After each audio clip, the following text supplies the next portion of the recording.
The awesome power of explosives. Violent forces that shape our world. In war, peace, and terror.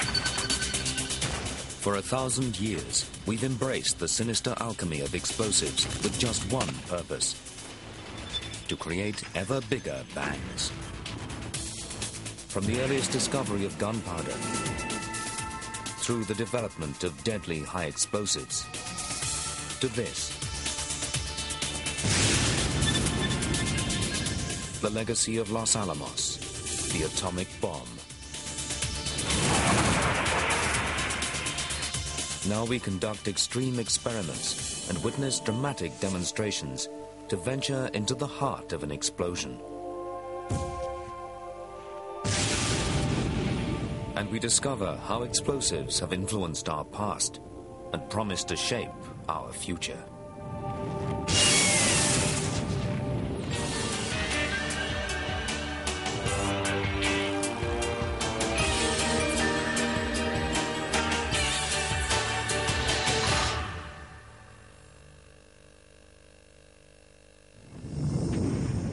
The crude power of gunpowder. The lethal force of high explosives. The total annihilation wrought by the nuclear bomb. Deadly milestones in our 1,000-year quest to create bigger, more efficient bangs. But the bigger the bang, the harder it is to control. Scientists seek to get the balance right with the perfect fusion of destructive force, precision, and stability. Their mission takes us to the billionths of a second at the very heart of an explosion, and to some of the most volatile chemistry and extreme physics known to science. We witness what happens when terrorists hijack explosive power. And glimpse a future that's more like science fiction than fact, where antimatter technology could deliver the biggest ever bang.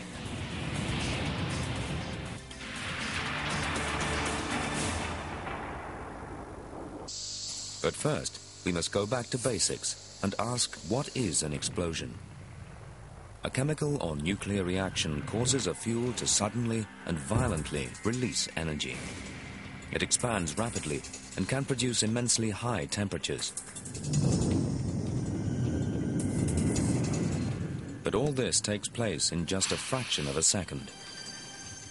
To understand what happens in that moment, we need to slow the process down and look into the heart of an explosion. Stephen Miller is an explosives expert. He uses powerful explosives to demonstrate what it is that makes them so volatile and destructive. All explosive material burns very quickly, releasing huge masses of gas in a relatively short amount of time. During an explosion, the concentrated gas expands rapidly to fill the available space, then keeps on expanding. That ever-expanding gas cloud applies overwhelming pressure against anything caught in its way. At the heart of an explosion, there is the rapid release of gas. It's this pushing on the local environment that destroys anything in its path. It could be cars, buildings, whatever. This is the principle of all explosions, from the very large to the very small. All explosions require three elements: fuel, oxygen, and a means of ignition. The result is an explosion.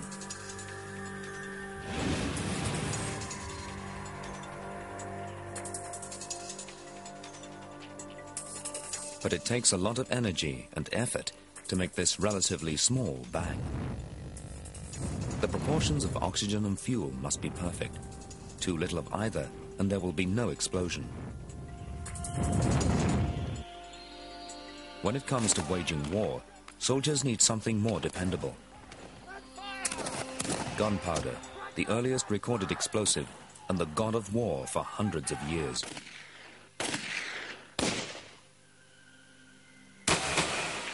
Gunpowder brings together the fuel and the oxygen in one neat chemical package. Miller fills a bottle with 14 grams of gunpowder and places it inside a wooden hut. When the gunpowder explodes, it will release heat and gas. These will build up, increasing the pressure inside the bottle. With nowhere else to go, the gases will expand outwards, ripping the bottle apart.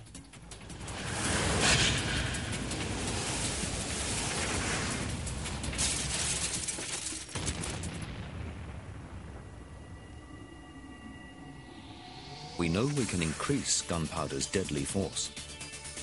Now, if we can direct that force, we can propel objects through the air. Objects such as bullets. Confine gunpowder within a metal barrel, add a projectile, and pull the trigger. The powder ignites. The barrel channels the expanding gases, which push the bullet faster than the speed of sound.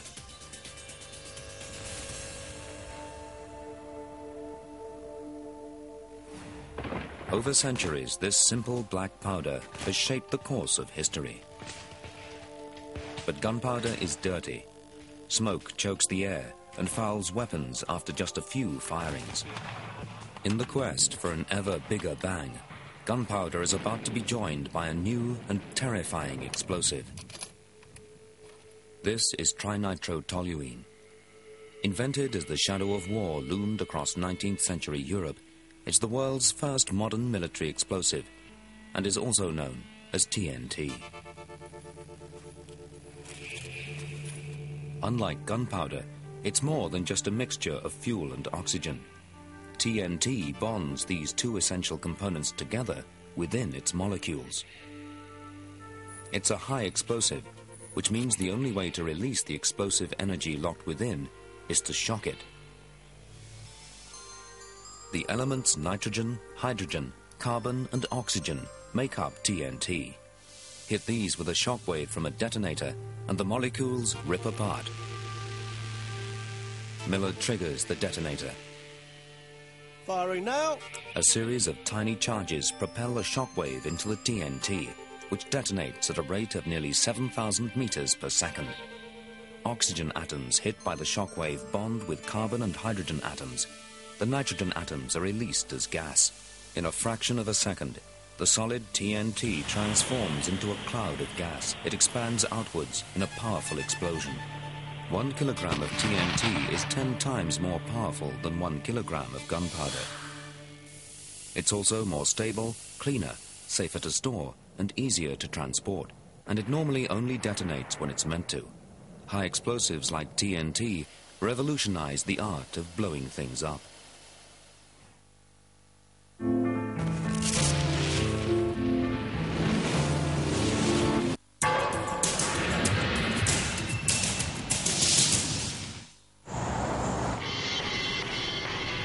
Știi că e important să te speli pe dinți după fiecare masă. Uneori acest lucru e pur și simplu imposibil. E momentul potrivit pentru Orbit. Orbit ajută la reducerea riscului de apariție a carilor dentare cu până la 40%. Ai probleme cu bila după mesele copioase? Vine Crăciunul cu zăpadă, cârnăciori și sărmăluțe. Biofarm te ajută să mănânci cu spor și să digeri ușor. Ai nevoie doar de ceva bilă în plus. Colebil. Acest medicament se poate elibera fără prescripție medicală. Se recomandă citirea cu atenție a prospectului. Dacă apar manifestări neplăcute, adresați-vă medicului sau farmacistului. 46 de pastile Orbit, perfect în mașină, la birou ori acasă. Orbit, oriunde, oricând.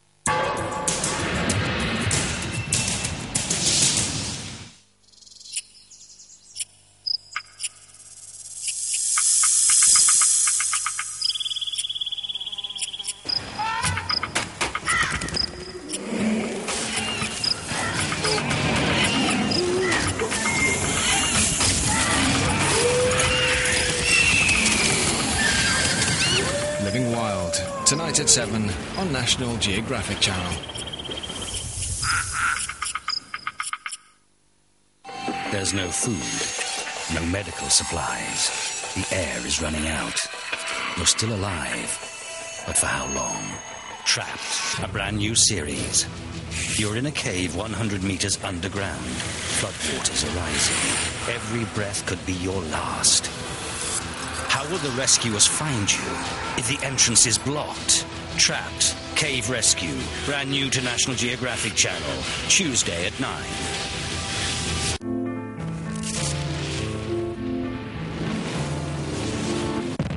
For centuries, scientists and soldiers have battled to control the lethal force of explosives to balance power with stability.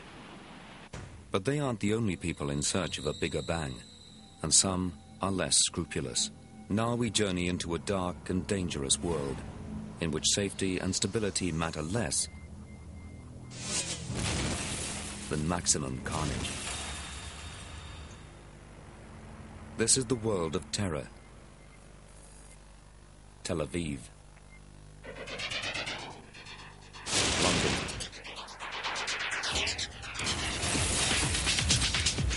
Baghdad. In today's world, the most destructive explosive device is often the crudest. Known as an IED, or improvised explosive device, such homemade bombs are the favored weapon in the terrorists' arsenal. They're responsible for the majority of US deaths in Iraq. And it was an IED that caused the biggest domestic terrorist attack in the United States, Oklahoma City. IEDs are powerful, lethal, and dangerously unpredictable. The Energetic Materials Research and Testing Center in New Mexico. Its mission is to understand how these brutal devices work and stay one step ahead of the terrorists. And few people have a better understanding of IEDs than former bomb squad tech, Jerry Little. The term IED means improvised explosive devices. That is a device that has been constructed specifically for the purpose to kill. They are made by unconventional means, sometimes using conventional explosives, sometimes using improvised explosives. The challenge for Little's experts is to understand how explosives behave, and it's not like the movies.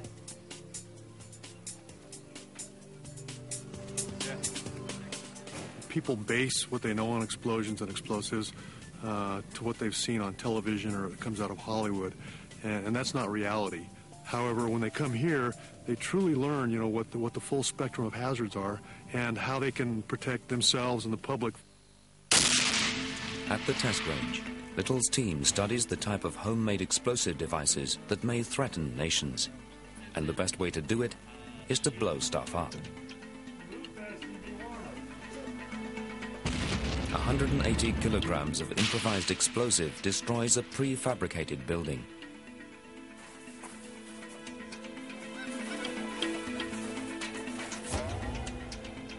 A rudimentary letter bomb delivers some bad news.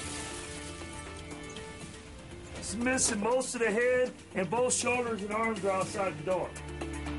A pipe bomb annihilates a watermelon. The shrapnel spread by the blast lacerates the fruit, copying the effects of bomb fragmentation on human flesh.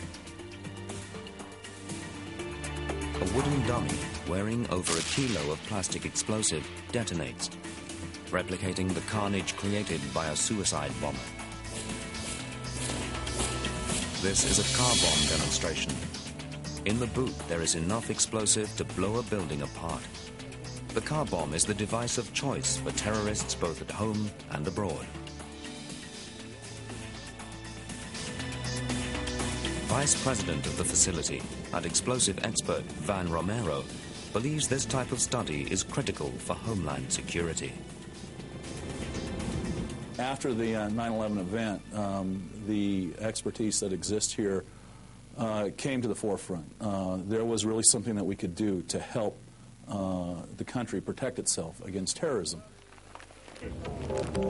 The car bomb IED is made from ammonium nitrate, an agricultural fertilizer, and nitromethane, a highly volatile auto racing fuel.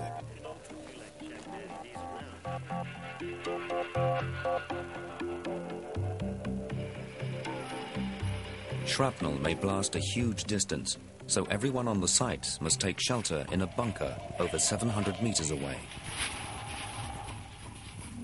Mirrors allow the course participants to view the explosion in safety. All right, we're ready for our first set of shots for today. 1994 Pontiac Sunbird. Don't blink, this is only gonna happen once. Stand by for count. 5, 4, 3, 2, 1.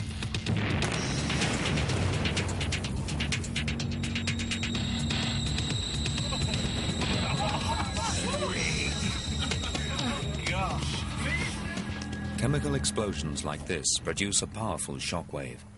It tears through the explosive and out into the environment. At the moment of detonation, the explosive expands. A massive volume of air moves outwards. It's this phenomenon that creates the shockwave.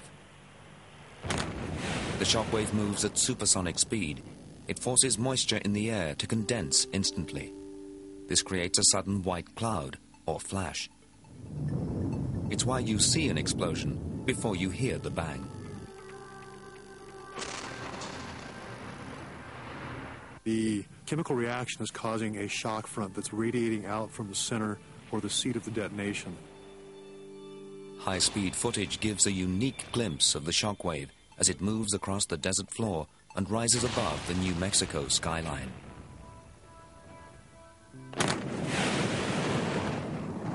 The shockwave travels at over 1,900 kilometers an hour, about 1.5 times the speed of sound. That shockwave travels through the air and can do damage to buildings, to human beings, to the environment. The shockwave exerts a blast pressure of up to 350 kilos per square centimeter, the equivalent of 10 2-ton trucks hitting a wall at 280 kilometers per hour. If you get 10 to 15 psi, you start destroying your eardrums. A few psi could knock you down. 20 or 30 psi would damage a building. The blast wave rushes out from the explosion, pushing everything out of its path. In its wake, it leaves a void. Negative pressure builds up, sucking the air backwards towards the site of the explosion.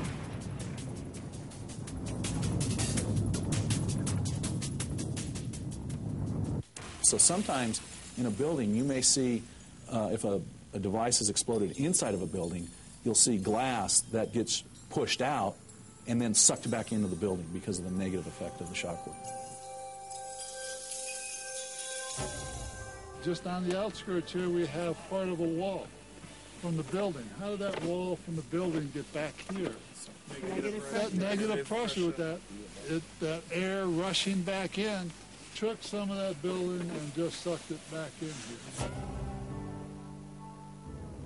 The blast propels debris from the explosion. Jagged scraps of shrapnel rip through the air like bullets. Another hazard that we're really concerned with is the shrapnel or fragmentation effect. That is, objects, either part of the device, things that have been added to increase lethality, or things that are in close proximity that are being propelled by the force of the detonation. Typically on the car bombs with 500 pounds of explosives, we get fragmentation of shrapnel that travels anywhere between 1,700 to probably 1,900 feet. Find yourself near an IED like this, and shrapnel could cut you down, even 550 meters from the blast.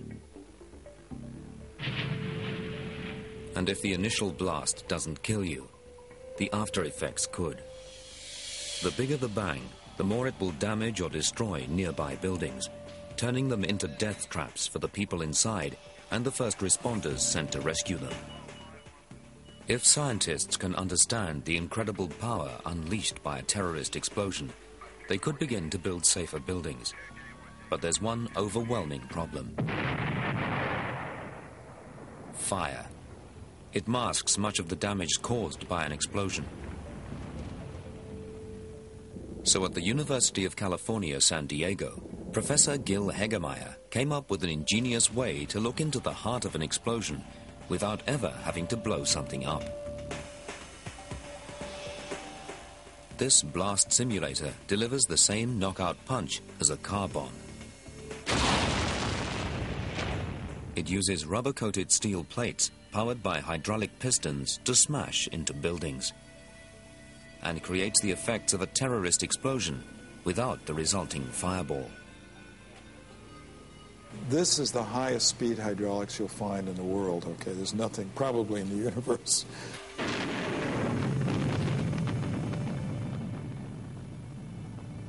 With no fireball, high-speed cameras and instruments can record what happens close up. You have a fireball, you can't see anything, typically, and the debris field plus the fireball will take all your instruments and do nasty things to them. In a bomb blast, the pressure blasting against the building structure creates the most devastation, not the ensuing fireball. The pressure pulse delivered to the specimen is what's important here. This machine does produce the knockout punch that you get from a real explosion. It delivers all the energy to the specimen that it would see from an actual charge going off, such as a car bomb at the curb. Today, Hegemeyer studies a new technique to protect buildings against terrorist attacks. He wraps a column in a special polymer to see if it can withstand the equivalent force of a car bomb blast. This industrial wallpaper, known as reinforced polymer, is as thin as a cotton shirt, stronger than steel, and consists of carbon threads bonded with resin. When you wrap, you contain and confine the concrete and prevent those fragments from moving through a building and killing the occupants. In the accumulator bank, pressure builds. Outside, this pressure is about to be released. Generators drive steel plates precisely shaped to replicate an explosion shockwave as it pulverizes the concrete. 6, 5, 4, 3, 2, 1. Fire. We are at high pressure. Right now, that column is under 100,000 pounds of vertical force. So if that was a column in a real building, it's still good to go. It may not look so good, but it's supporting the load, and that's what those carbon wraps are all about.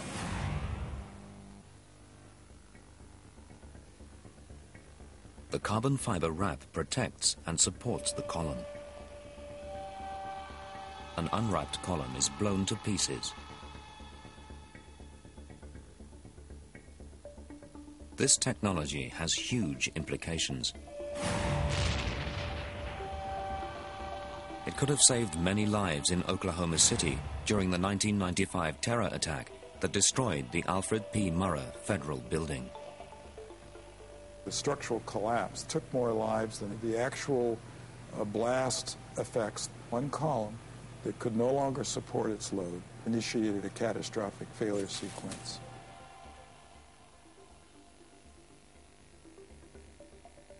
But for all the savagery of terrorist bombs, they're unstable, unpredictable, and inefficient. They're as likely to kill the bomber as their intended target, and sometimes they fail to detonate altogether. In the quest for a bigger bang, this lack of precision gives scientists a winning advantage because they have the technology and expertise to develop explosives that are powerful and stable.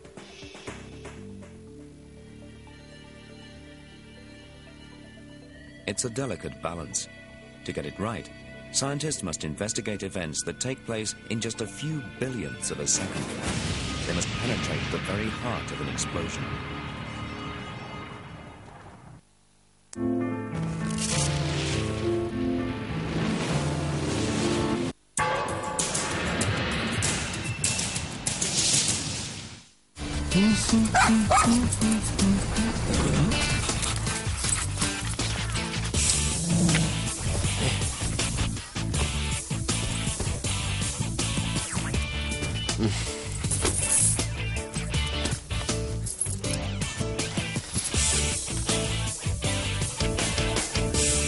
Micile descoperiri au recompense mari. Hamburger la 2,50 lei și Mac puișor la 3 lei. Numai la McDonald's.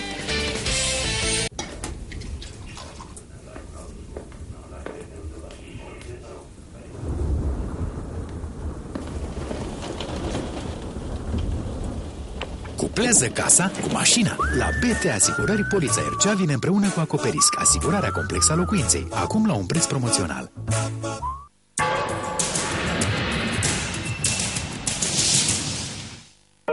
There's only 11 minutes left on the clock until they're scheduled to land. But this particular moment, Rick was probably already dead. They were very excited to be going. They just knew it was going to be a wonderful new adventure. The first pictures you saw were shot from the helicopter, the flames coming out of the water. I said, oh my God. A second can change a life forever. Seconds from Disaster, tonight at 8 on National Geographic Channel. You are amazing. Today your heart will beat over 100,000 times. You'll generate more electrical impulses than all of the world's telephones put together. You'll take over 8,000 steps. And if you really push them, your 600 muscles can achieve the impossible. You really are amazing. But how much do you really know about you? Take an in-depth journey inside the most incredible machine ever built. Incredible Human Machine, a National Geographic special. Sunday at 6. More gravity-defying constructions. More impossible challenges. More innovation and research. Millions of tons of materials. Millions of work hours. Millions of people involved. You live, sleep, breathe the building. Groundbreaking results that change the face of the Earth. Brand new megastructures, Wednesday at 9 on National Geographic Channel.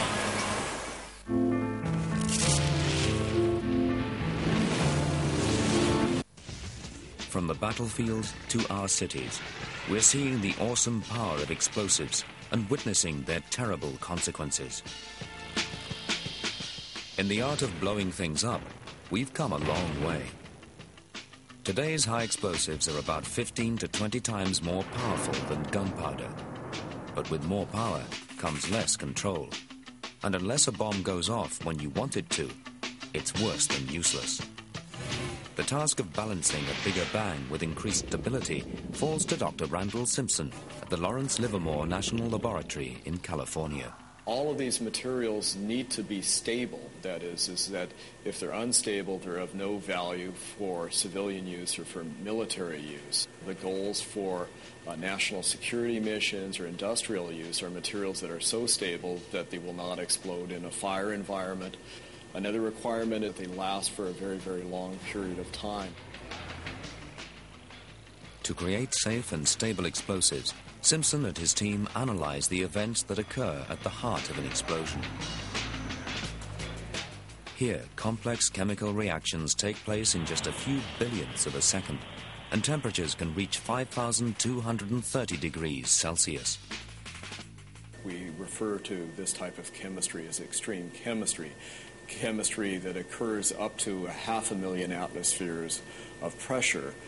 Chemistry that occurs up to several thousand centigrades, chemistry that may occur on very, very short time frames. All of those extreme conditions are represented by the detonation of an explosive. This is extreme chemistry, conducted at a molecular level. When you're working with hazardous materials, you start off with very small quantities until you understand the properties, and then you gradually increase the quantities of materials that you work with. Today, they are testing one of the most advanced high explosives in military use, LX-14.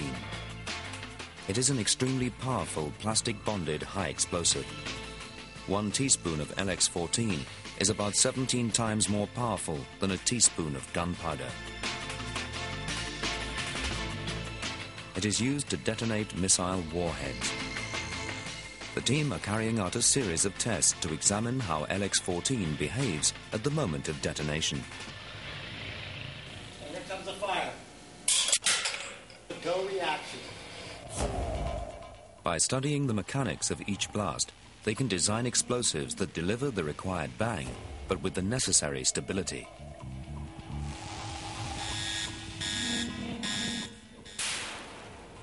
They bind the explosive material in plastic.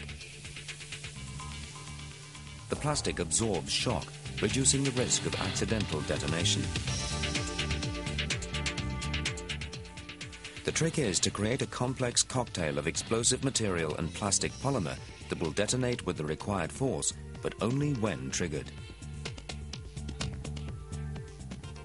There are misconceptions about explosives that they're chaotic, they're very random, but if done properly, they can be extraordinarily precise and safe materials to work with. This is LX-17.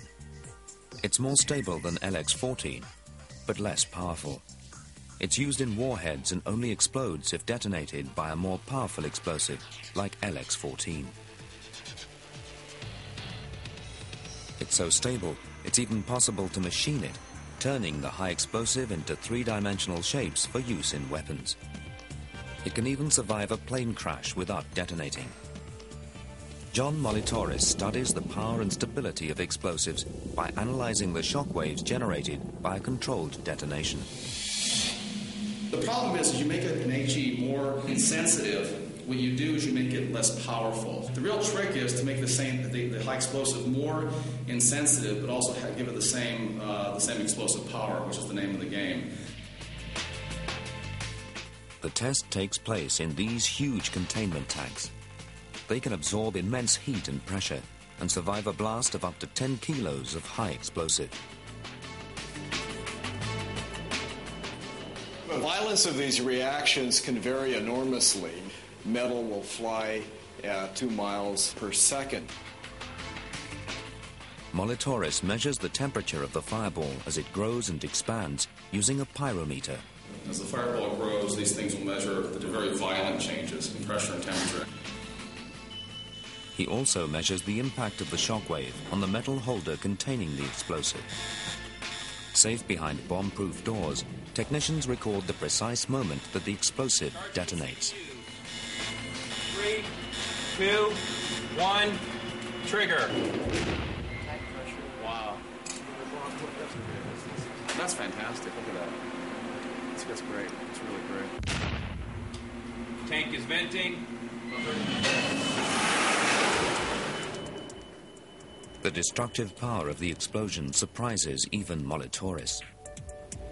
I didn't think that type of high explosive and that geometry would fragment it to that degree. I thought there'd be some little plate left over. A little bit confounded about that. The explosive tears apart the half-inch thick aluminium holder on which it is sitting. To do this takes only 116 grams of LX-14. Imagine what a warhead containing 900 kilograms of it could do. It is a pretty powerful high explosive, and that's the nature of the game. That's what we do experiments. You don't always know what you're going to get. They use the data from experiments like these to build sophisticated computer models. These can predict the relative power and stability of an almost infinite number of chemical combinations. For the Livermore team, the test is part of a never-ending mission to balance power with stability, to create explosives with just the right bang that explode at just the right time. But in the quest for an ever bigger bang, this is just the beginning. These powerful chemical reactions are nothing compared to the forces that physics can unleash. Now we prepare to enter the atomic age and witness the biggest ever man-made explosion.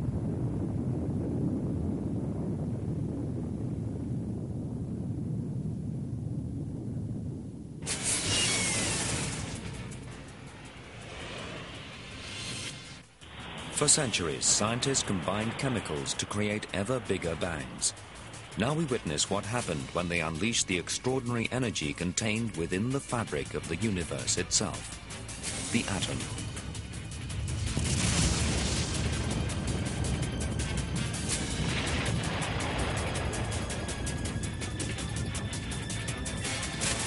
The scorching New Mexico desert, a vast wilderness.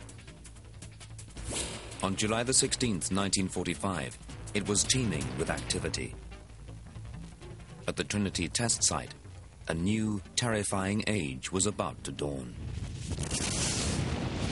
5:29 a.m., the world's first atomic bomb detonated with the force of 20,000 tons of high explosive. 16 kilometers away, observers felt the explosion's heat on their skin. The flash was brighter than 20 suns. It was the biggest man-made explosion to date. The world will never be the same again. But the biggest bang is produced by a chain reaction of tiny particles. And none of it would happen without conventional high explosives. John Rhodes is the director of the Bradbury Science Museum at Los Alamos, New Mexico. Today we think of our contemporary nuclear weapons as the absolute zenith of destructive power, but they can trace their roots back to low-energy gunpowder, which then, over time, became high-energy, high explosives.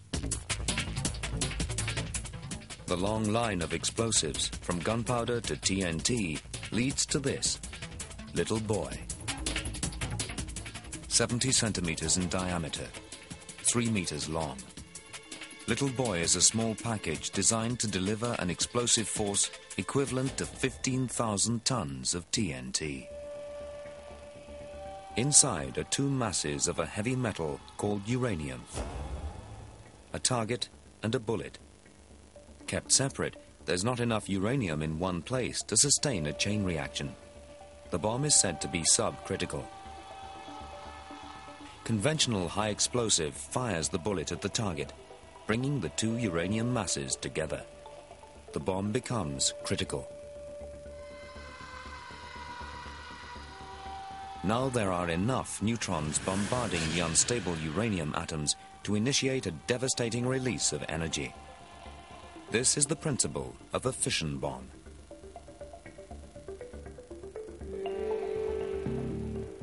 The uranium nucleus accepts a neutron. It splits into smaller atoms and more neutrons. These neutrons proceed to split other uranium atoms. It's a chain reaction. Each reaction releases a vast amount of energy in a very short time. The gathering energy blows the bomb apart with a massive blast. It all happened in a split second at 8:15 a.m. on August the 6th, 1945, 600 meters above the Japanese city of Hiroshima.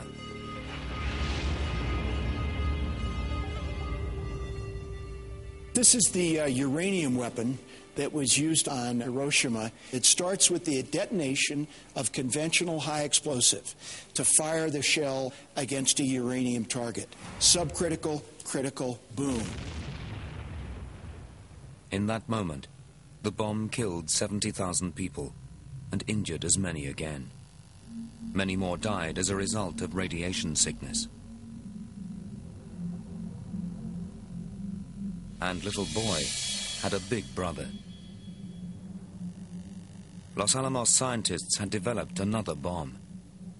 And they wanted to bring into its use plutonium, which had just recently been discovered, which was more energetic, basically more bang. This is Fat Man. Unlike the gun-type device of Little Boy, Fat Man uses implosion to compress the subcritical assembly of another unstable metal, plutonium. The idea is you take a core of plutonium, you surround it with a jacket of high explosives, and you detonate it.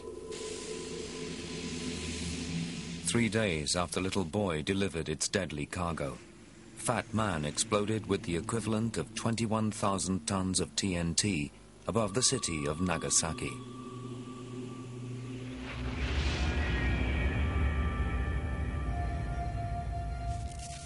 But whatever the method of detonation, the terrifying effects of an atomic bomb remain the same.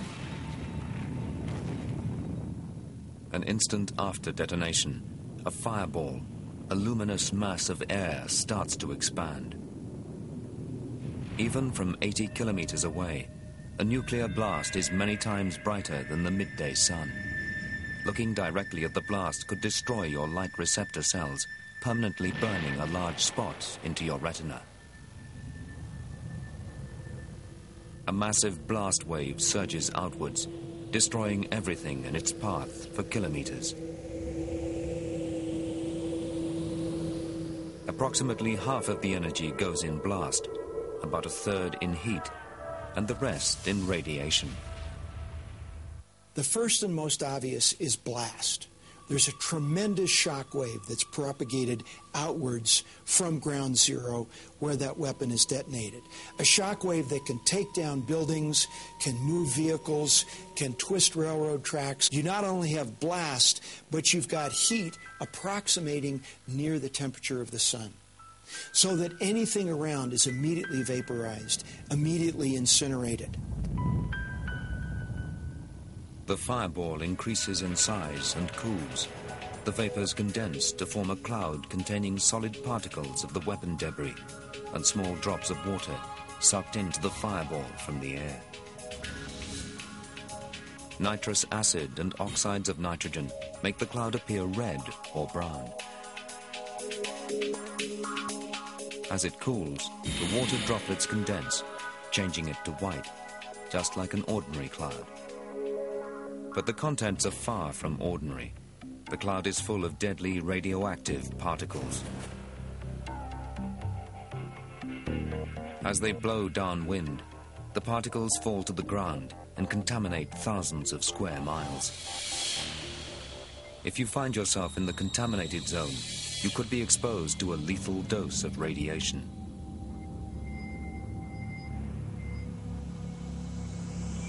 A low dose will damage your cells, but your body should repair itself.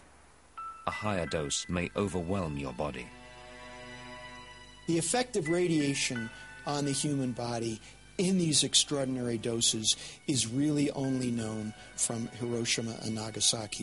It has the ability both to penetrate and to do extraordinary cellular damage, as well as serious burning to any exposed part and internally. But despite its countless horrors, the nuclear genie was out of the bottle. Now the Cold War superpowers raced to stockpile ever more powerful nuclear weapons.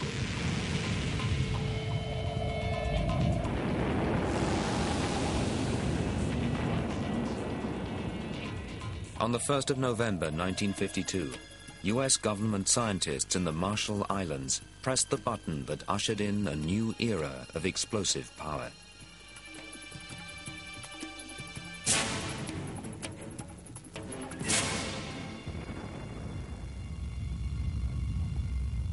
The age of the H-bomb.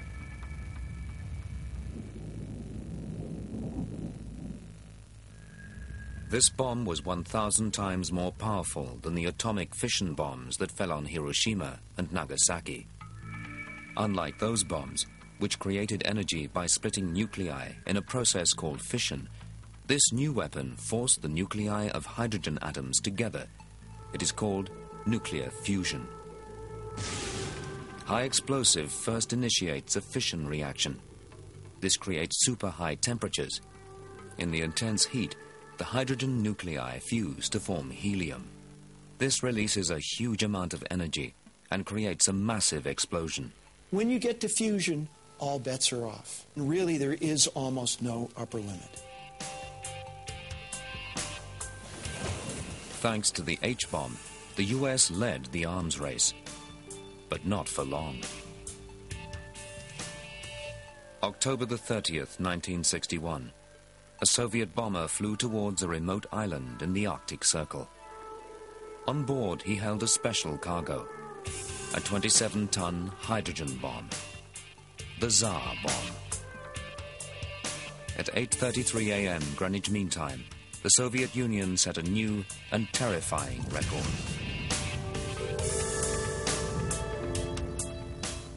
The Tsar bomb exploded with 3,800 times more power than the Hiroshima bomb. The fireball was seen over 900 kilometers away. Shockwaves circled the Earth 3 times. This was the greatest man-made explosion in human history.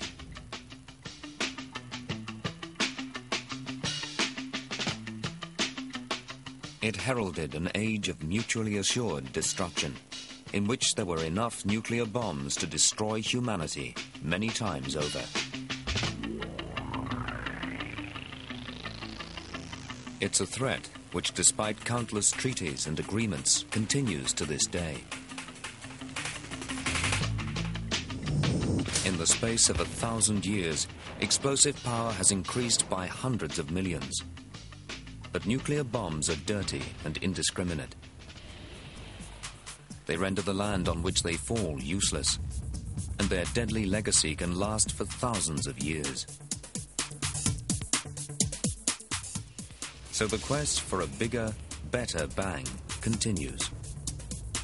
And in the fallout from the atomic age, scientists think they might have found the key to the ultimate bang, to an explosion of immense power and precision.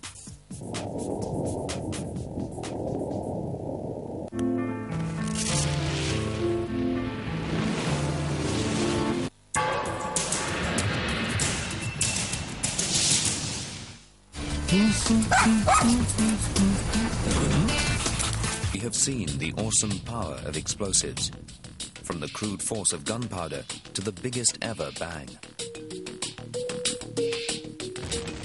Now it's possible that conventional explosions such as these could become a thing of the past.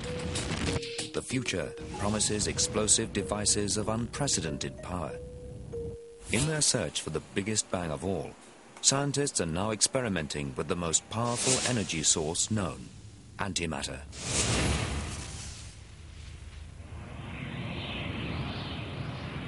It sounds more like science fiction than fact, but antimatter is real.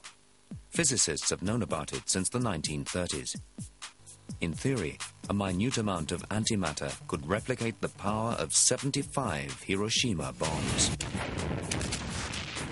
Antimatter forms naturally in rare ultra-high-speed collisions, such as those that happen inside solar flares. But now, scientists can produce antimatter on Earth. A particle accelerator sends atoms smashing into each other at near the speed of light. The collision produces antimatter, the opposite of matter. And when antimatter and matter collide, they annihilate each other. Energy locked within the particles is released in a billionth of a second. The reaction produces nothing but pure energy.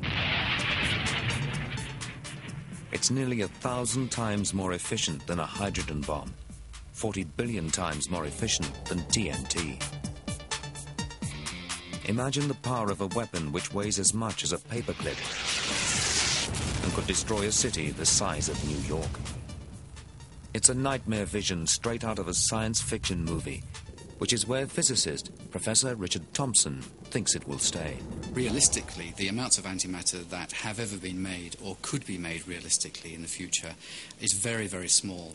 And the process by which you generate it is extremely inefficient. It takes enormous amounts of energy and enormous amounts of time to generate any significant amount of antimatter. And to accumulate any significant amount of material that you could weigh would take billions of years. And keeping hold of it is even harder. The usual way to contain antimatter is in an airtight metal tube called a penning trap. Antimatter particles aren't visible to the naked eye. This trap demonstrates the principle on an enlarged scale. Inside, powerful electromagnetic fields would constrain the antimatter. It is a similar magnetic force inside this desktop toy that keeps the globe suspended. So the globe is now suspended by those forces, and because of that, it doesn't fall, it doesn't touch the base, it doesn't touch the sides, and that means that if it was an antiparticle, then it wouldn't be touching the apparatus at all. But if the antiparticle did touch the matter in the walls of the trap, it would annihilate on contact. The amount of matter that you can put into one of these traps is very limited. The reason for that is that because these are charged particles, they all push away from each other, and that means that the density that you can get within the trap is very limited. The explosive power of that, if you were to convert it entirely into energy, would be just a tiny fraction of the energy that's contained in a match head. It seems that antimatter, the ultimate destructive material, must remain in the realm of science fiction, for now. The never-ending quest for a bigger, better bang. Of all the world's technologies, few have experienced such a rapid rate of progress. From gunpowder and lethal high explosives to savage terrorist devices and the awesome annihilation of the nuclear bomb. In the space of just 300 years, explosive power has increased by a factor of more than 100 million. Now we stand on the threshold of a new explosive age, as scientists push the boundaries of possibility even further in search of an ever bigger bang.